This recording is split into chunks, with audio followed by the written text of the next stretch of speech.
Good morning, all. Today we are going to start our next topic of this chapter, that is Ostwald's dilution law.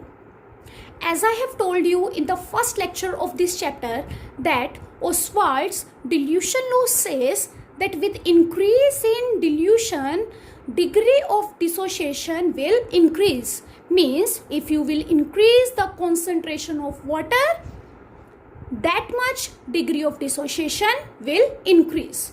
Ostwald dilution law gives a relationship between dissociation constant, that is K, and degree of dissociation, that is alpha, of weak electrolyte. Now let's see the Ostwald dilution law for weak acid. Let us say HA is a weak acid, and in aqueous solution this acid gives H3O positive and A negative. Let's say at time T0, when reaction has not been started, we have took 1 mole of reactant, that is HA. And as you know, at this time the reaction has not been started, so we will not get any product. And at equilibrium time, let us say from 1 alpha moles has been dissociated. If alpha mole has been dissociated, then it will also be alpha and it will also be alpha. Now we need to find the concentration here, and to find the concentration we need to divide number of moles with the volume. So 1 minus alpha upon V, alpha upon V, and for A negative, alpha upon V. Now for this, equilibrium constant is equals to Ka. This you all know. Then Ka, for this, how we can write? That is concentration of product upon reactant concentration. That is concentration of H3O positive into concentration of A negative upon concentration of HA. So concentration of H3O positive is equals to alpha upon V. Concentration of A negative is equals to alpha upon V. Concentration of HA is equals to 1 minus alpha upon V. Now alpha into alpha will be alpha square. V into V will be V square, and upon 1 minus alpha upon V. Now V to V will cut. What will left? That is alpha square upon V into 1 upon 1 minus alpha, and which will be equals to alpha square upon 1 minus alpha into V. Now as we know, mole of acid is 1 and volume is V. If mole is 1 and volume is V, then the concentration of HA will be 1 upon V, that is number of moles upon volume. Now then in place of 1 upon V, what we can write? That is C. So K becomes alpha square C upon 1 minus alpha. Now let us say for weak electrolyte, alpha is very small than 1. If alpha is very small than 1, then 1 minus alpha we can approximately take as 1, because alpha is very small. So then this expression Ka becomes alpha square into C upon 1, that will be alpha square into C. And from this alpha value we can calculate. Alpha will be equals to under root of Ka upon C, and this is the Ostwald dilution law. I hope you have understood this, and this expression is very important according to IIT and JEE and NEET point of view. From this we can say alpha is inversely proportional to the square root of concentration. If we will decrease the concentration, which means that we are increasing the dilution. So with decrease in concentration, the alpha value, which means degree of dissociation, will increase. Degree of dissociation will increase. Now let's see the case for base. Ostwald law for weak base.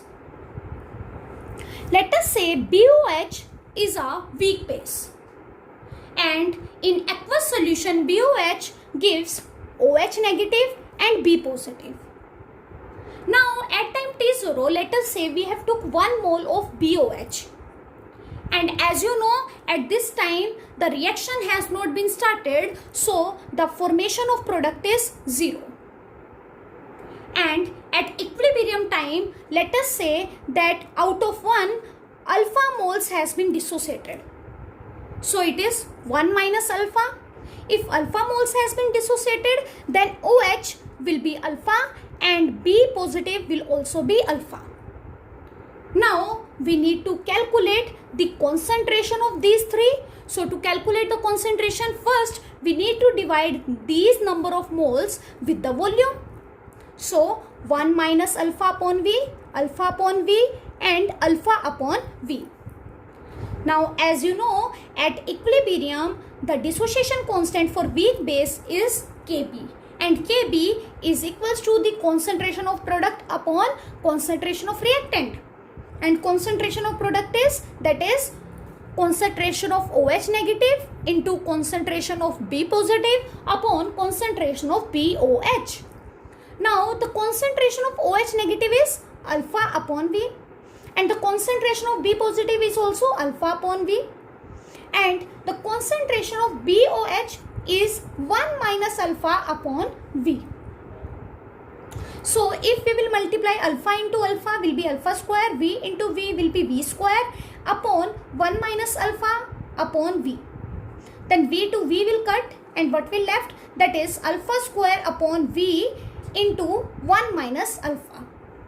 And as you know, the moles of weak base is 1 and volume is V, then 1 upon V will be concentration, that is C. So in place of 1 upon V, we can write C, then this expression will be alpha square into C 1 minus alpha, which is same. Now let's say alpha is very small than 1. So we can say 1 minus alpha is approximately equals to 1.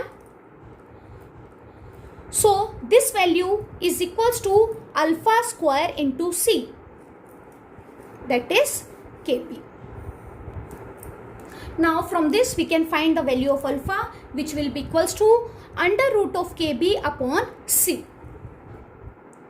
Now from this we can write that 1 upon C is equals to V. So alpha is equals to under root of Kb into V.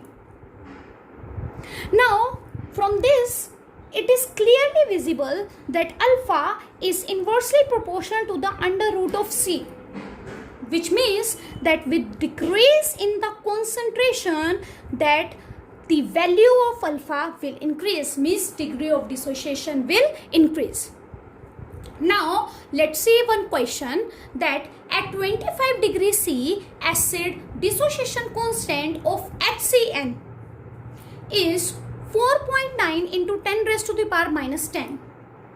Calculate degree of dissociation of HCN if its concentration are 0.1 molar and 0.01 molar. So let's start with the first part. As you know, we need to calculate degree of dissociation here. So degree of dissociation for the acid is equals to under root of Ka upon C. Ka value is 4.9 into 10 raised to the power minus 10, and concentration of C is 0.1 molar. So alpha is equals to 4.9 into 10 raised to the power minus 10 upon 0.1, which will be equals to 4.9 into 10 raised to the power minus 9. And now let's remove this point, then it will be 49 into 10 raised to the power minus 10. And as you know, what is the square root of this? 49 into 10 raised to the power minus 10, that 7 into 10 raised to the power minus 5. So this is the value of alpha for this concentration. Now let's see for this. As you know, alpha is equals to under root of Ka upon C.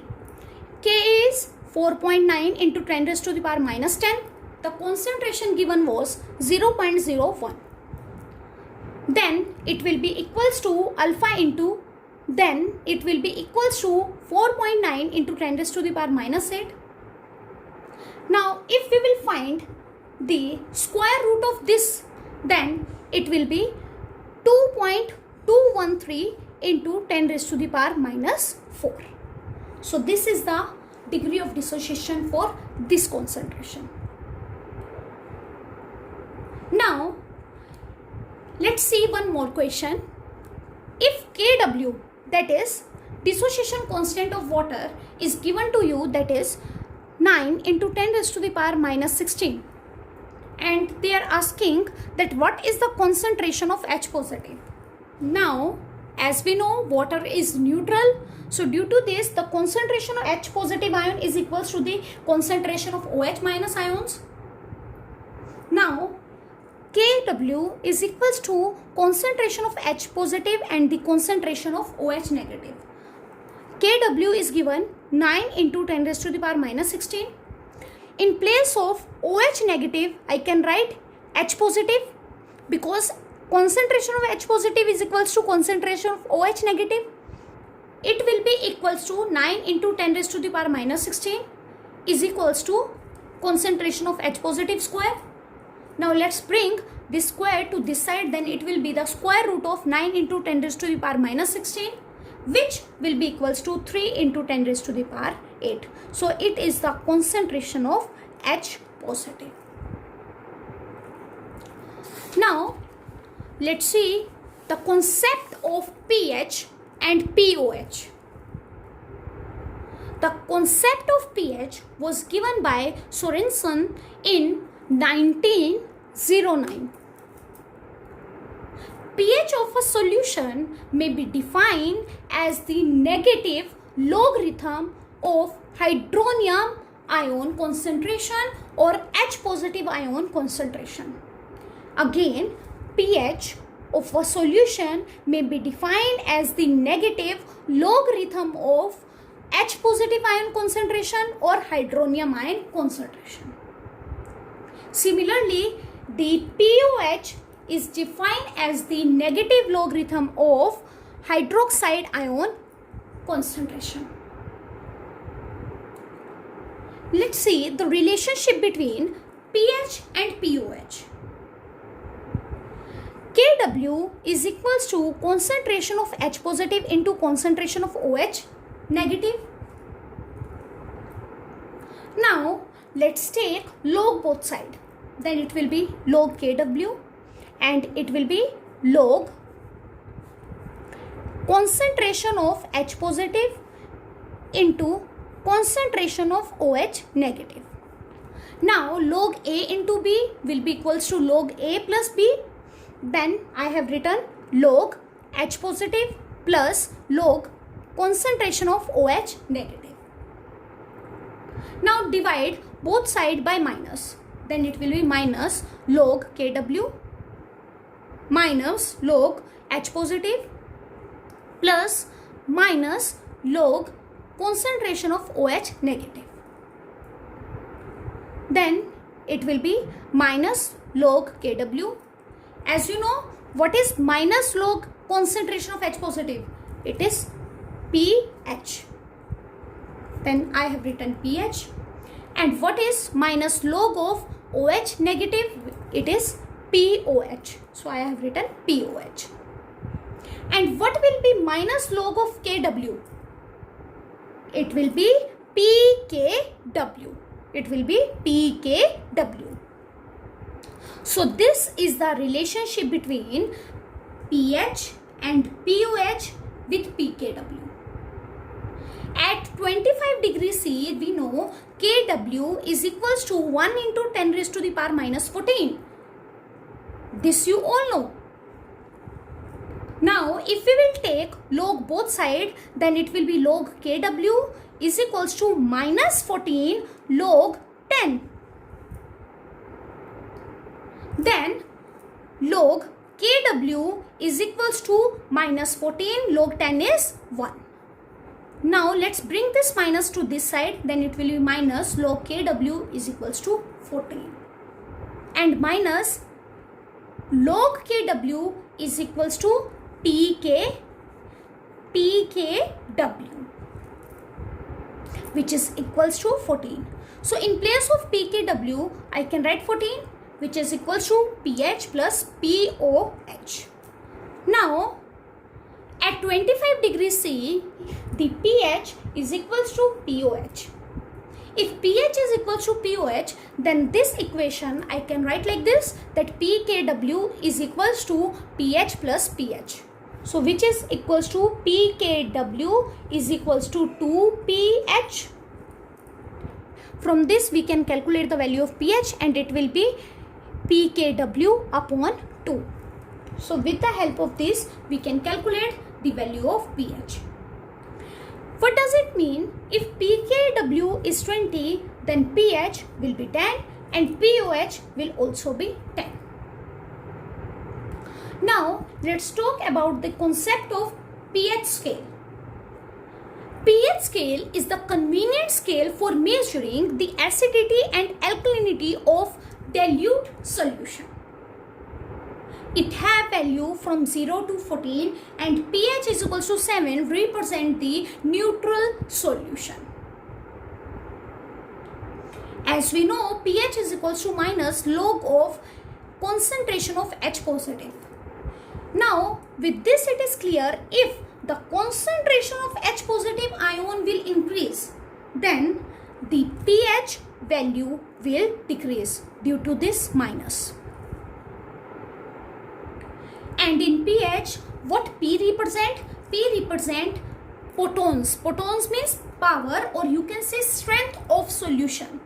P means protons, which means power, or you can say the strength of solution.